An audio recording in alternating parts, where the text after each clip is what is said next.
So guys, ngayon gagawa ako ng bibingka na malagkit. Itong takal na gagamitin ko yung rice cooker. Yan. Magluluto muna tayo ng glutinous rice. Yan. So, 3 takal na ganito ang gagamitin ko. Sa rice cooker natin iluluto para mabilis. So, ito sinalang natin at hintayin natin maluto muna bago natin gagawin yung iba. Hello guys! Ito gagawa tayo ng bibingka na malagkit. Yan. Ito nakaluto na ako ng itong malagkit glutinous rice. So, sinalang ko na sa rice cooker para mabilis. Tapos, itong condensed, pwede namang itong hindi condensed ang gagamitin. Pero, ngayon, may condensed ako. Gusto kong ubusin ito. Pwede namang asukal. So, optional lang itong condensed. Pwedeng asukal ang ilalagay. Salt, asin pang balance sa lasa para hindi masyadong matamis. Tapos, brown sugar. Tapos, 2 coconut milk. At ito, meron akong banana leaves. Dito ko ibe-bake. Yan. Yan. Milk ay tulog siya kasi nga malamig dito.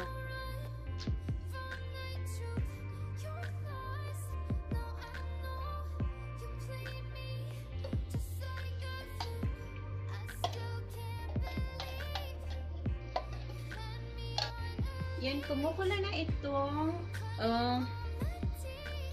coconut milk. Ilalagay naman natin itong condensed milk.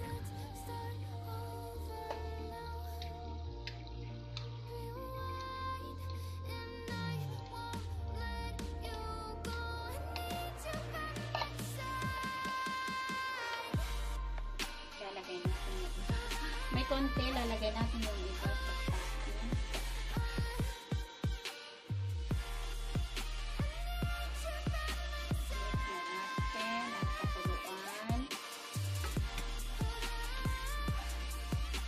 Ito, kumukulo na siya, pero wait natin hanggang mag-stick ng konti. Yung mantika ay lumalabas na.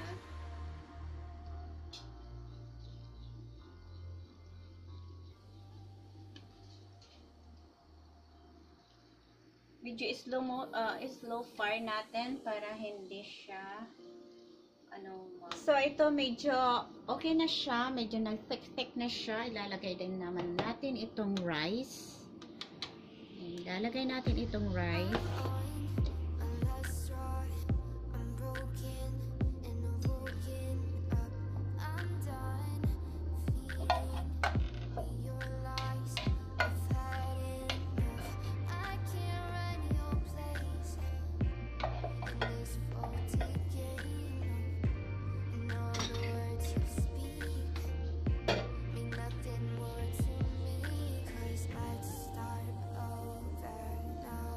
I-mix lang natin. Yan, medyo over siya. Nag-a-absorb na siya.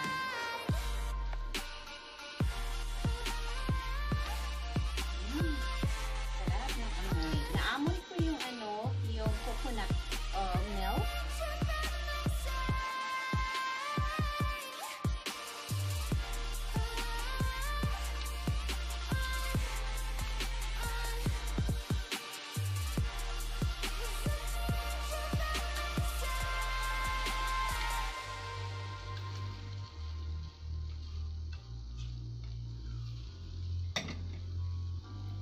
Yung nagmamantika na siya at yan, ilalagay na natin sa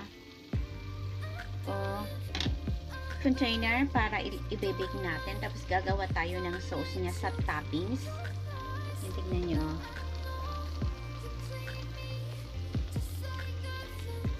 Ano siya? So may manti-mantika na siya. So, ilalagay natin sa container sa Pyrex. So, maganda pag merong banana leaves para yun ang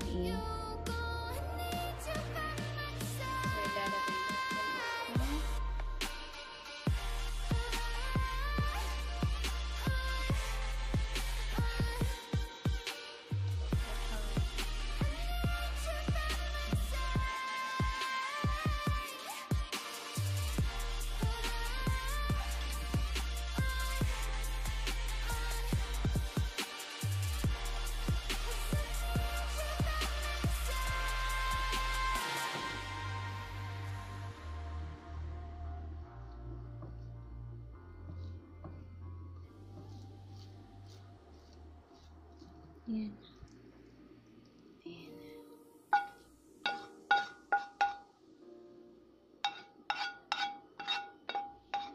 See, may mantika na siya. Coconut oil.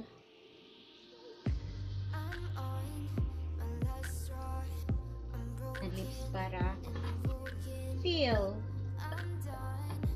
na nasa Pilipinas ka. Dahil marami tayong banana leaves, yun ang gagamitin natin. Yan siya. There. Tapos gagawa naman ako ng ng toppings. Ito lulutuin naman natin itong toppings niya. Ito coconut milk at saka sugar at saka itong salt. Kanina pala hindi ako naglagay ng salt kanina doon sa linuto ko na malagkit. Tapos yung natira nating ilalagay natin itong natirang condensed milk. So sugar, kunting salt at saka coconut milk. Ilagay natin muna itong coconut milk.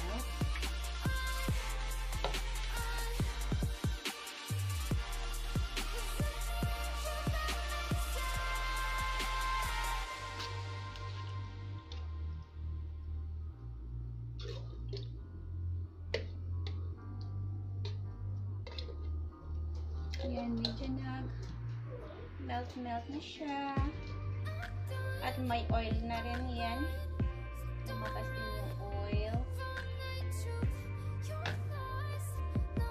Natin ng sugar na.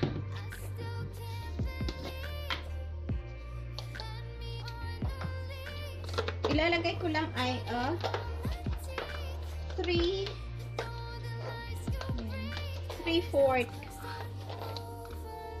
less than 1 cup. So yan, less than 1 cup.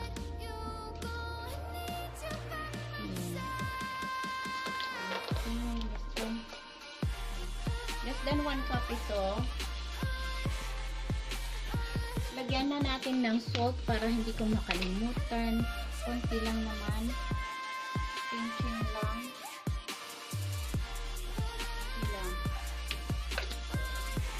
Maganda kasi pag brown para yung yung itsura niya kulay. At ilalagay din natin itong natirang condense. Konti lang naman siya.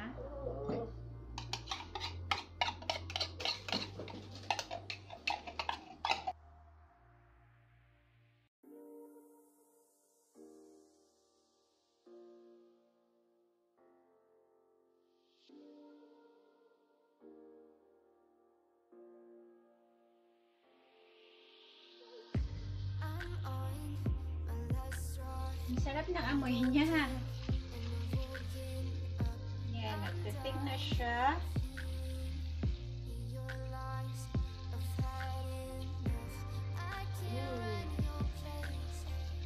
Konti pa.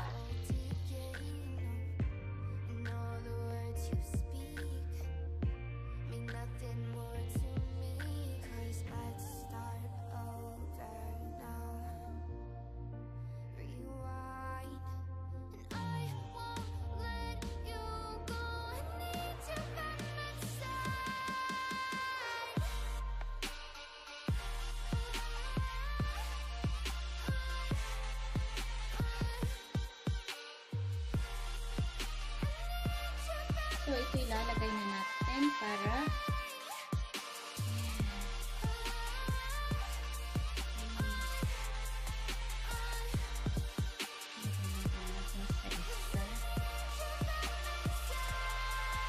naubos na natin lahat ay wala na.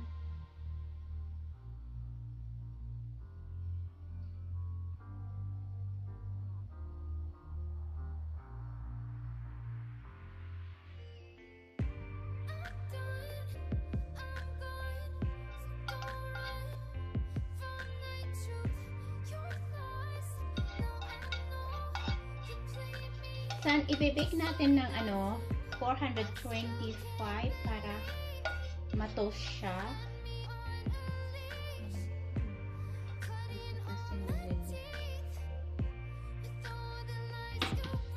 So ito na, luto na siya. Linuto ko siya ng ng 40 minutes.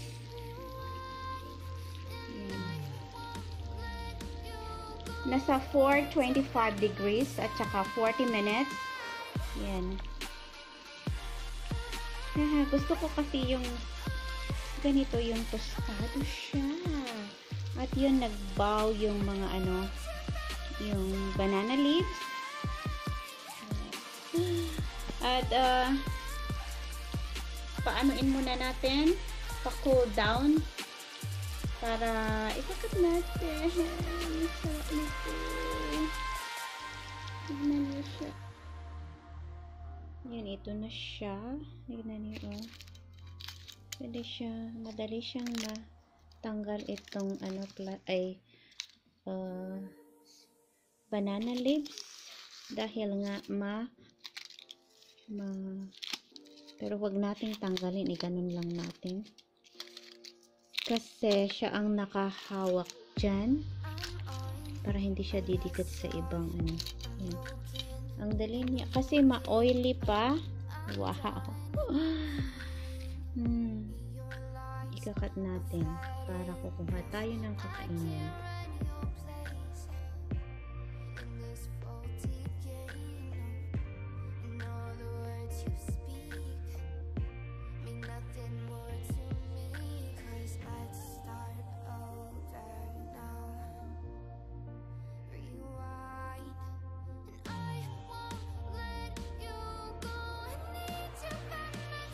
Ano siya, oh. Sarap. Malagkit na bibingka.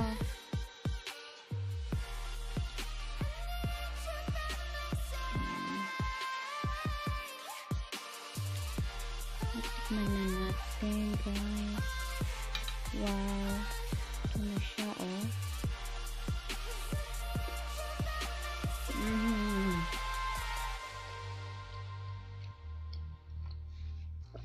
Oh, sarap. Masarap siya, guys.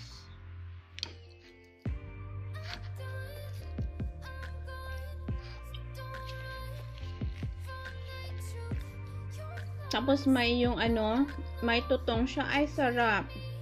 Doon sa taas. Thanks for watching, guys. Try ninyo. Sarap siya.